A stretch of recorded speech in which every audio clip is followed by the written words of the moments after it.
going to go back to Staff Sergeant Joe Biggs here in just a moment. And the reason is he was telling me even more amazing stuff that I actually already knew about a little bit, but the firsthand accounts were simply incredible. So actually, guys, pull up some of those news articles about the Marshall Plan from Wired, the drugs they were forcing the troops to take that were making them hallucinate. I want him to tell you about this, though, himself, and how the officers didn't take the vaccines but made them do it, and just how insane all this was. Because this is in the news, but when you're hearing it from a combat soldier, when you're out there, you know, wake surfing with them on Lake Austin, and you see the bullet wound, you know, scars on them, it just really brings it home how they're setting people up. And he was asking me, why do they do that? I have the answers. Why?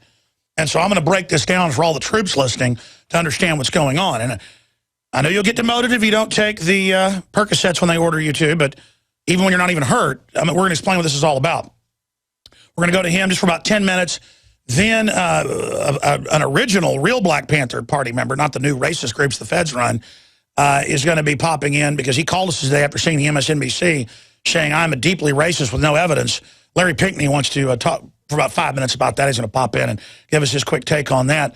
And then Red Beckman's going to be almost about 30 minutes, but interspersed with news, the founder of the Fully Informed Jury Association. But before we go back and get this testimony here from Staff Sergeant Biggs, he's just a great guy, you know, fun to hang out with, and get his testimony on record. I want to tell you about eFoods Direct, ladies and gentlemen. We're all concerned that FEMA has been reaching out to storable food companies, and they've got proof of it, asking for information on how much food they could ship in a major disaster. It makes most of us really nervous. There's a reason they're doing this, and we're going to be telling you about it in an interview when I have them on with Steve Shanks coming up next Tuesday. So I'm just letting you know that's coming up. It's true that FEMA and other agencies have a huge job. We're going to tell you how big the job is now and virtually impossible to accomplish. But we've got answers, and we'll share them with you in the interview when I ask Steve to come on next Tuesday, August 20th. And you can also, of course, always check out our sponsor at efoodsdirect.com/Alex. They've got a free shipping deal going on right now, efoodsdirect.com/Alex. And this isn't really a plug. You can just go to their website and find the number there at efoodsdirect/Alex or 800-409-5633 to call and get the specials. Also, InfidelBodyArmor.com stops hundreds of rounds of AK-47, M4, 306, 308, and more. The ceramic only stops 6 rounds. What about the 7th? This stops hundreds and was developed by a military policeman, engineer. He's a bunch of other stuff. We've had him on, a really interesting guy. It's rated level 3 body armor. They got backpacks, a giant catalog. Check it out at InfidelBodyArmor.com, InfidelBodyArmor.com, or 888-608-6605. InfidelBodyArmor.com. The longest-lasting body armor is now cheaper than most ammo. And finally, folks, if you go to InfoWarsStore.com, and it is your buying of the great products that help you and your family, that you and your family deserve, that also makes this broadcast possible. So we find the best books, the videos, the films, the T-shirts, the vitamins, the minerals, the seaweed, the iodine, the tinctures of all these other great things at InfoWarsStore.com. And then we give you the lowest prices. The lowest these people will let us give you. A lot of times they're like, this is the lowest you can go. And sometimes we almost kind of cheat and throw in free citizen rule books. Well, we always do, and bumper stickers and stuff. InfoWarsStore.com. And thank you all for your support. But support your family. Stop drinking the poison tap water. Get the Pro Pure system, lowest price anywhere at InfoWarsStore.com. With promo code WATER, you get 10% off the already lowest price at InfoWarsStore.com. And again, we couldn't do it without your support. Literally buying war bonds in the fight against the globalist. Now, a couple days ago, I guess this would have been Tuesday now, how time flies, my buddy Shane had been inviting me out on his ski boat out on Lake Austin, which is just beautiful cliffs and like jungly, really beautiful area, and I love it when I get to go out there. And he'd been asking me to go for a week, so come on, let's take our kids out. And I thought, well, Sergeant Joe Biggs is going to be here, Staff Sergeant. Let me just go ahead and bring him along with us. He said, oh, great, yeah, love to meet him. And, of course, he hit it off with my friends. We had a great time, about 5 hours out there on the lake, then went and ate dinner. And we're out there. By the way, Staff Sergeant Biggs jumped on the wake surfboard. He's been a surfer, never wake surfboard, and just immediately was doing a great job surfing the wake. That was pretty cool. So my buddies were impressed with that. And we're sitting back, drinking a beer. And he's going, man, I tell you, we were talking about young people and how many of them are on drugs and how bad it is. And he goes, yeah, I tell you, they would order us. And when he was saying all this, I already knew this was all true. But it was hitting me how real it was. That if you look up the Marshall Plan article from 10 years ago in Wired magazine, just the Marshall Plan, wired.com, search that term, it'll come up. Or troops ordered to take antipsychotics that make you hallucinate. That'll pull up, mainstream news articles. They put them on aggression drugs, testosterone, GH. They give the special forces amnesics after they've come in from orders to slaughter whole villages, really to commit war crimes. But Biggs was just regular Army, but heavy combat. 3 tours, 2 in Afghanistan, 1 in Iraq. Michael Hastings wrote about it, just heavy battles. And got shrapnel scars all over him, bullet wounds, you name it. So seen a lot of stuff. And, he talked about torture he saw and other things.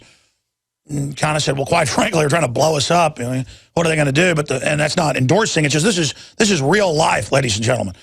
But then he goes, what we really didn't like was them flying in helicopter loads of Percocet and ordering us to take it when no one was hurt. Now, I'm saying all this so it's on record, but I want him to just come in and tell you briefly what he saw and what he witnessed.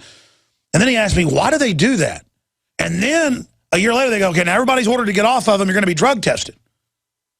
But, incidentally, they're not really drug tested for the opium. So see, you're on one opiate, now there's another. That's what this is really about, priming you to be distributors when you get back in the CIA. I have to know because that's come out in congressional hearings from Vietnam and then again in the 80s with cocaine. But it's also about then saying you're compromised. Well, you're a drug addict. And I can open the phones up, folks. The Army, the Marines, they're all ordered on this stuff. Special Forces, they're testing even weirder stuff on them. So that's how this all goes on. So I won't keep you long, buddy. I know you got to get back to college today and then back to your night job. But great to have you here, and it was great getting to meet you in person. Just recap what I just said and fill in any other stuff, because you were asking me why. I just told you from my research perspective, but break down in your own words what you told me on the boat. Well, some of the first things I always noticed was, I remember when flu season would come around, they would, all order us into these huge, theaters and line us up and make us take the shot or the nasal spray. And I would refuse. I'd be like, I don't want to take this. It makes me sick. I feel 10 times worse throughout the year. Every time I've been, before I was in the military, I never got the flu, and now I'm constantly having headaches. I'm constantly not feeling good. And they would just line us up like cattle in these theaters and make us take them. And then not only that, the high-ranking officers, and they weren't even having to take it. And I'm sitting there asking some of these guys, I was like, hey, I was one of the first people here. I saw the commander come in. Why is he not taking it? And, they just told me to shut up. It's above my pay grade, not to worry about it. So why do I have to feel bad and you can't? Why do I have to have all these injections all the time? And by the way, that's the ultimate discrimination. Well, they're saying rodeo clowns are racist now if you talk bad about Obama, but the underclass of enlisted men and the non-commissioned officers, SSGs like yourself, you're being given shot after shot that's on record deadly. And they've had to suspend smallpox shots, anthrax that's killed people where the base doctors refuse. But on record, it's come out the German military, the brass don't have to take the shots either. Incredible. And you said folks would get in trouble if they didn't take it, right? Oh, because I would say, hey, I'm not going to take this. And they're like, well, we can take action against you. We could drop you down in rank, put you on some kind of suspension, basically just threaten me that if I didn't take the stuff that, there would be some kind of punishment. Amazing. In fact, you were saying, you'd say, well, why don't you have to take it? And they'd say, shut up. Yeah. I can't imagine, why do I have to if you don't? It's incredible. You go first, man. This is so good. It's like Jim Jones, drink the Kool-Aid. Yeah. And then, in Afghanistan, we got out here on this, the last time I was out there, our doc or whatever would walk around and hand us like a strip of Percocets. And at first it was just like 3 or 4. And then next thing you know, as the months go on, they're flying in helicopters and dropping off crates. And it'd be like these drunk Russian guys flying in these, contracted helicopters and then push a crate off the back. And next thing you know, you're getting 50 at a time and things like that. And, we're like, why are we taking all these things? They're like, yeah, it's to help, take your mind off stuff, help numb the pain. And I'm like, well, I'm not hurt. I don't really have any pain. They're like, oh, just make it, if you get blown up, it won't hurt as bad. Just don't think about it. It'll be easy. And next thing you know, you got guys fiending, and when the helicopters are flying in, they're like basically just like, hey, when's the next helicopter coming in? When's the next helicopter coming in? We need to get our refill. We need our refill. And see, and again, this is open drugging with serious narcotics of Army soldiers. The Nazis did this as well with speed and other things to get you addicted and to get you morally in a haze. In fact, you were describing just, I don't want to put words in your mouth, describe what it made you like when it came to killing or even being worried about being killed. Yeah, we were, I'll never forget this one day. I remember looking at my driver, Turner, and we're like, hey, that looks like an IED in the road. And he's like, yeah, we're like, should we stop and check it out? Or we're like, no, let's just roll over. We got a heavily armed MRAP. We'll be okay. At least the other guys won't get hurt.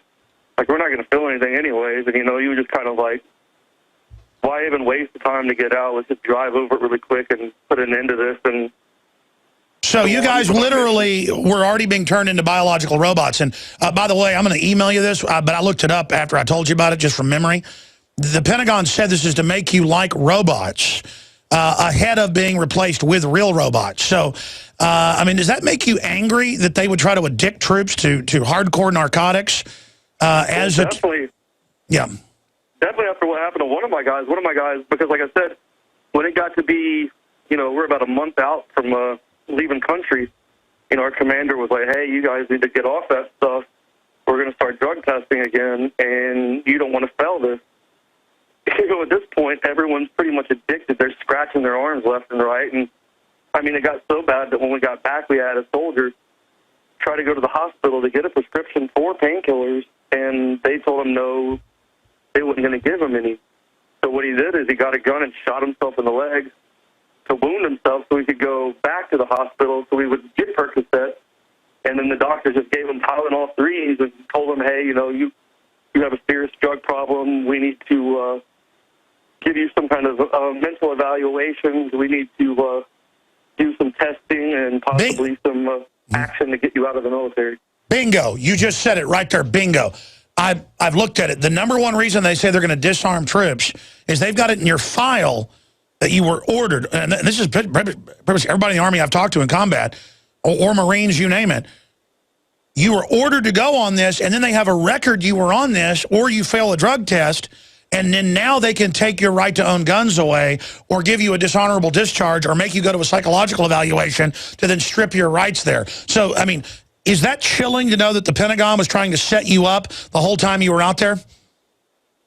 Yeah, I mean, every day in the military is, like I said, from day one, your whole idea is that, I'm this patriot, I'm doing everything I can for, the red, white, and blue, and the next thing you know, you're seeing all this crazy stuff going on, and it does piss you off because you meant to join something that was pure and that you thought was so true, and then, really they're just trying to screw you over at the end of the day throughout your career. Yeah, absolutely. The globalists hate men in uniform more than anybody. And as soon as they can go to automated war wagons and autonomous drones, it's over. It's on record. No more combat troops. People don't believe that. There'll be special units that go along with the robots. That's it. And this is so the technocrats can be in charge. Can you imagine the cowardly little globalist, how much they hate people that have courage and thought they were fighting for America? That's why Homeland Security says veterans are the #1 enemy and terror threat on record. We broke that 5 years ago. It's now, of course, mainstream news. And I just want you to know, Staff Sergeant Biggs, that's where the rabbit hole goes, because you were asking me, why did they tell us to take these drugs? And that's why. And just be glad you weren't in the real secret stuff. They put those guys on amnesics after missions. It's basically mind control. I mean, all the special forces guys that I knew, they were all on some kind of testosterone or HGH, and that was just medically prescribed to them. I mean, they were able to fly on planes with it, basically. I mean, they could go through anything without fear of it being taken. Yeah, and that's just what you know about. They give them amnesics, and then they wake up a couple days later. I'll leave it at that. I mean, it's still on record, but basically, have you seen the new Manchurian Candidate with Denzel Washington? Yeah, I saw that. That's real, buddy. That stuff's at least 30 years old. So I wouldn't doubt it. No, I would not doubt it. I know medical doctors that, well, I'm not going to get off into it. The point is that there's a lot going on underground. I mean, you were regular Army, and look at all the stuff you saw. Yeah, I know. Hey, I hear after you came on the show, Shepard Smith's blowing your phone up. I say go on there. What have you found out since this morning what he wants you on about? They didn't really give me. They kept bouncing around. I kept asking the guy, his producer, kept calling me. When I woke up, I turned my phone on this morning, and I had like 3 or 4 emails and missed calls from, New Jersey numbers, New York numbers, and I'm like, what the hell's going on? And I started listening to all these voicemails, and some guy from the Shepard, what's his last name, Shepard Smith or whatever, from Fox News, kept blowing me up saying that they wanted to talk about the CIA and John Brennan, I think, and then they kind of said some other things. I couldn't quite make it out, but I don't know. I told him I'd think about it. Go on there, man. Hit him and hit him hard. I mean, you went on there with Cupcake before and did pretty good. Yeah, but she was a disaster. Yeah, but this is your second go-around, brother, and if you're live, you can talk about whatever you want. Yeah. Of course, they're listening right now, but I say go on there live and torpedoes away, buddy. Yeah, well, I told him tomorrow. I'd wait till tomorrow and give an answer. All right, well, don't take my advice. I'm just saying I would do it. What do you think you're going to do? I don't know. I'm going to sleep on it. All right, Joe. Well, great meeting you in person, and can't wait to come down to Austin again. You're a fun guy to hang out with, and Shane and everybody said the same thing. So God bless you. It's good to know a real person who stands up for the truth, and we appreciate you, buddy. We'll talk to you soon. Yeah, man, I thank you for having me down there. And like I said, your crew is completely dedicated with some of the most amazing people to meet, and it's great that you have those kind of people surrounded by you every day.